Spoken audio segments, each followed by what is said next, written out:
नमस्कार, दिशा एस अकादमी में आप सभी का स्वागत है। आज हम लोग डिस्कशन करने वाले हैं करंट अफेयर प्लस स्टैटिक का सेट 11। जैसे कि आप सभी जानते हैं, हम लोग के सेशन में यूपीएससी प्री 2025 और भारत में आयोजित की जाने वाली स्टेट पीसीएस की सभी परीक्षाओं के संदर्भ में सेशन में हम लोग जो है डिस्कशन करते हैं। और इसमें जो क्वेश्चन होते हैं वो अत्यंत ही महत्वपूर्ण और बेहतरीन प्रश्न होते हैं, जो आपके जो नॉलेज का लेवल है उसको भी बहुत ही ज़बरदस्त तरीके से उसमें ग्रोथ जो है आपको प्रदान करते हैं या उसमें जो आपको सपोर्ट करते हैं। तो अत्यंत ही महत्वपूर्ण प्रश्न है। चैनल में बने रहिएगा और वीडियो को पूरा देखिए। यदि आपको वीडियो अच्छी लगती हो तो चैनल को लाइक शेयर और सब्सक्राइब अवश्य करें। तो पहला प्रश्न आज का हम लोग डिस्कशन करने वाले हैं। पहला प्रश्न अत्यंत ही महत्वपूर्ण इसमें पूछा जा रहा है, निम्नलिखित में गलत विकल्प का चयन करें। ऑप्शन नंबर ए है, भारतीय संविधान का अनुच्छेद 72 राष्ट्रपति को किसी भी अपराध हेतु दोषी ठहराए गए व्यक्ति को दिए गए दंड को माफ़ करने, निलंबित करने, परिहार करने या लघुकरण करने का अधिकार देता है। तो पहला ऑप्शन आपका बिल्कुल ही सही है। भारतीय संविधान का अनुच्छेद जो 72 है वो भारत के राष्ट्रपति को यह सभी अधिकार प्रदान करते हैं। अर्थात यदि न्यायालय ने किसी व्यक्ति को दोषी ठहराया है तो भारत के राष्ट्रपति के पास ये अधिकार है कि उस व्यक्ति को जो दोषी ठहराया गया है तो उसका वो हो सकता है कि माफ़ कर दें या निलंबन कर दें या परिहार कर दें या उसको लघुकरण कर दें या उसको कम कर दें। तो ये भारत के राष्ट्रपति के पास अधिकार है। आर्टिकल 72 इस बात के बारे में व्याख्या करता है। तो इसमें गलत विकल्प को हमको चयन करना है। ऑप्शन बी में पढ़ेंगे। ऑप्शन बी है, राज्यपाल की क्षमादान शक्तियों का उल्लेख भारतीय संविधान के अनुच्छेद 165 में है। तो बिल्कुल जो दूसरा ऑप्शन है ये आपका गलत है, क्योंकि राज्यपाल की क्षमादान शक्तियों का उल्लेख 165 में नहीं बल्कि 161 में है, जिसके कारण ऑप्शन नंबर बी आपका गलत हो रहा है और ये इस प्रश्न का सही आंसर हो जाएगा। ऑप्शन सी में क्या बता रहा है इसको मैं आपको पढ़ के बता देता हूँ। राज्य अपने परिहार नीति के तहत दोषियों को समय से पहले रिहा कर सकता है। बिल्कुल, राज्य के पास ये अधिकार होता है कि वो दोषियों को समय से पहले वो रिहा कर सकता है। ऑप्शन डी है, राष्ट्रपति कोर्ट मार्शल के फैसले को भी बदल सकते हैं। बिल्कुल, यदि सैनिक न्यायालय ने किसी व्यक्ति को अपराधी घोषित किया है तो राष्ट्रपति उनको भी कम कर सकते हैं या उसको भी हटा सकते हैं, लेकिन राज्यपाल के पास ये अधिकार नहीं है। इस बात को जरा आप विशेष तौर से ध्यान रखेंगे। प्रश्न संख्या 2 की ओर बढ़ते हैं। प्रश्न संख्या 2 में पूछा जा रहा है, हाल ही में संयुक्त अरब अमीरात और India comprehensive economic partnership agreement council को लॉन्च किया गया। इस संबंध में निम्न कथन पर विचार करें। ऑप्शन नंबर ए, संयुक्त अरब अमीरात चीन और अमेरिका के बाद भारत का तीसरा सबसे बड़ा व्यापारिक भागीदार है। बिल्कुल, संयुक्त अरब अमीरात जो है चीन और अमेरिका के बाद तीसरा सबसे बड़ा व्यापारिक भागीदार संयुक्त अरब अमीरात है। ये कथन आपका सही है। दूसरा कथन है, डिजर्ट ईगल सैन्य अभ्यास भारत और संयुक्त अरब अमीरात के बीच आयोजित किए जाते हैं।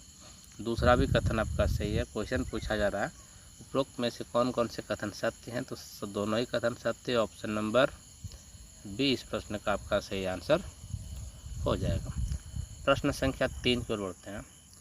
प्रश्न संख्या 3 में पूछा जा रहा है,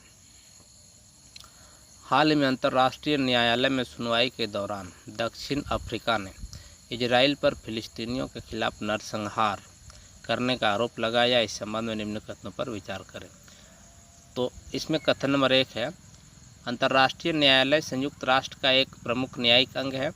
इसकी स्थापना जून 1945 में संयुक्त राष्ट्र चार्टर के द्वारा की गई थी। बिल्कुल, पहला कथन आपका सही है। दूसरा कथन है, यह संयुक्त राष्ट्र का एकमात्र ऐसा प्रमुख अंग है जिसका मुख्यालय न्यूयॉर्क में नहीं है। बिल्कुल, दूसरा कथन भी आपका सही है। जैसे कि आप सभी जानते हैं, international court of justice ICJ का मुख्यालय जो है वो आपका हेग में है। इसको आप ज़रा ध्यान रखेंगे। हेग आपका नीदरलैंड में पड़ता है और वहीं जो है इंटरनेशनल कोर्ट ऑफ जस्टिस अंतर्राष्ट्रीय न्यायालय का मुख्यालय है, जो कि न्यूयॉर्क में नहीं है। तो दूसरा कथन भी आपका सही है। तीसरा कथन है, इसमें 10 न्यायाधीश शामिल होते हैं। इन्हें संयुक्त राष्ट्र महासभा और सुरक्षा परिषद द्वारा 9 वर्षीय कार्यकाल के लिए चुना जाता है। तीसरा कथन आपका गलत है, क्योंकि इसमें न्यायाधीशों की संख्या 10 नहीं बल्कि 15 होती है। बाकी उसमें आपका उनका कार्यकाल 9 वर्ष होता है, ये तो आपका सही है। और उनको संयुक्त राष्ट्र महासभा और सुरक्षा परिषद के द्वारा चुना जाता है, ये भी आपका सही है। तो 15 सदस्य होते हैं, इसको आप ध्यान रखिए। क्वेश्चन पूछा जा रहा है, उपरोक्त में से कौन से कथन असत्य हैं? तो कथन नंबर 3 आपका असत्य है। ऑप्शन नंबर डी इस प्रश्न का सही आंसर हो जाएगा। बहुत ही सुंदर बेहतरीन प्रश्न था। इस प्रकार के प्रश्न आप जो है परीक्षा में जो है उसकी अपेक्षा कर सकते हैं यूपीएससी परीक्षाओं के लिए, तो इसको जरा ध्यान रखेंगे। प्रश्न संख्या 4 बहुत ही सुंदर प्रश्न से पूछा जा रहा है। हाल ही में ग्लोबल रिस्क रिपोर्ट 2024 जारी की गई है। इसे निम्न में से कौन सी संस्था ने जारी करती है? तो इसका सही आंसर हो जाएगा ऑप्शन नंबर सी विश्व आर्थिक मंच, वर्ल्ड इकोनॉमिक फोरम, WEF के द्वारा जो है इस रिपोर्ट को जारी किया जाता है। आपसे मैं एक प्रश्न पूछता हूँ, बताइए कि जो इसका हेडक्वार्टर है वो आपका कहाँ देखने को मिलता है? नेक्स्ट प्रश्न संख्या 5 में पूछा जा रहा है। ये भी बहुत ही सुंदर प्रश्न इसमें पूछा जा रहा है। हाल में सुर्खियों में रहे हेनले पासपोर्ट इंडेक्स 2024 के संबंध में गलत विकल्प का चयन करें। तो गलत विकल्प को चयन करना है। कथन नंबर 1 है, इस सूची में भारत 85वें स्थान पर है। तो पहला ही कथन आपका गलत है और यही आपका हो जाएगा आंसर, क्योंकि भारत जो 80वें स्थान पर है, इसको आप ज़रा ध्यान रखेंगे, ये आपका आंसर हो जाएगा। ऑप्शन बी है 2024 के इंडेक्स में France, Germany, Italy, Japan, Singapore और स्पेन पहले नंबर पर है। बिल्कुल, ये सभी देश आपका 2024 के हेनले पासपोर्ट इंडेक्स में पहला क्रम में, इसको आप ज़रा ध्यान रखेंगे। ऑप्शन और बी को आप जो है नोट करते हुए चलिए। ऑप्शन सी है, यह इंडेक्स लंदन स्थित हेनले एंड पार्टनर्स द्वारा जारी किया जाता है। बिल्कुल, ऑप्शन सी भी आपका सही है। ऑप्शन डी है, भारत के पासपोर्ट से 62 देश में बिना वीज़ा लिए यात्रा की जा सकती है। ऑप्शन डी भी आपका सही। इन पॉइंट्स को, जो पॉइंट्स है आपके लिए फैक्चुअल पॉइंट्स है और ये हमेशा आपको काम देंगे और आपके जो नॉलेज लेवल है, इंटेलेक्चुअल जो लेवल है, उसको हमेशा आपको दूसरों के सामने थोड़ा ऊपर रखेंगे। तो इन पॉइंट्स को आप जो नोट करते हुए चलेंगे। प्रश्न संख्या 6 की ओर बढ़ते हैं। प्रश्न संख्या 6 में पूछा जा रहा है, भूस्खलन के विभिन्न प्रकारों में निम्न में से कौन कौन से सुमेलित हैं? तो बहुत ही सुंदर प्रश्न है। भूस्खलन आपको आए दिन देखने को मिलते हैं।